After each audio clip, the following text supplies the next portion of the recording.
அண்மை செய்தியை பார்த்து வருகிறோம். 2011 செய்யாறு பகுதியில் தேர்தல் வழக்கு தொடர்பாக அமைச்சர் ஏவா வேலு அதிலிருந்து விடுவிக்கப்பட்டிருப்பதாக அண்மை தகவல் கிடைக்கப்பட்டிருக்கிறது. கூடுதல் விவரங்களுக்காக இணைகிறார் எம்முடைய செய்தியாளர் சசிகுமார். சசிகுமார், விரிவான விவரம் என்ன?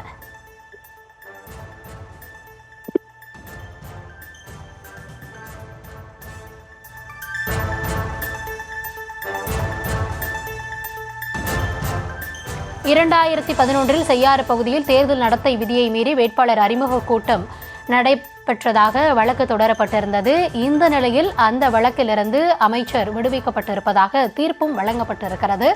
அது தொடர்பான ஒரு அண்மை செய்தியை தற்பொழுது பார்த்து வருகிறோம். திருவண்ணாமலை குற்றவியல் நடுவர் நீதிமன்றம் ஒன்றில் பொதுப்பணி அமைச்சராக இருந்த ஏவா வேலு ஆஜரான நிலையில் அரசு தரப்பில் முறையாக சாட்சியங்கள் நிரூபிக்கப்படாததால் அமைச்சர் ஏவா வேலு விடுவிக்கப்படுவதாக கூறப்படுகிறது. விவரங்களோடு இணைந்திருக்கிறார் செய்தியாளர் சசிகுமார். சசிகுமார், நீதிமன்றம் வழங்கிய தீர்ப்பின் விவரம் என்ன? வணக்கம். திருவண்ணாமலை மாவட்டம் செய்யாறு பகுதியில் 2011ஆம் ஆண்டு அப்போது தேர்தல் நடத்தை விதிமுறையை மீறியதாக தற்போதைய பொதுப்பணித்துறை அமைச்சர் ஏவா வேலு அவர்கள் மீது வழக்கு தொடரப்பட்டிருந்தது. இந்த வழக்கில் விசாரணையானது கடந்த 10 ஆண்டுகளாக மேலாக நடைபெற்று வந்த நிலையில் இன்று தீர்ப்பானது வழங்கப்பட்டிருக்கிறது.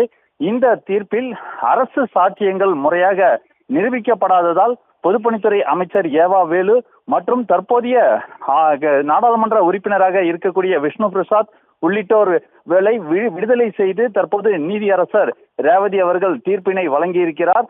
அதனைத் தொடர்ந்து தற்போது இன்னும் அந்த நீதிமன்றத்து வளாகத்தில் இருந்து பொதுப்பணித்துறை அமைச்சர் ஏவா வேலு வெளியே வந்து கொண்டிருக்கக்கூடிய அந்த காட்சிகளை நாம் பார்த்து கொண்டிருக்கிறோம்.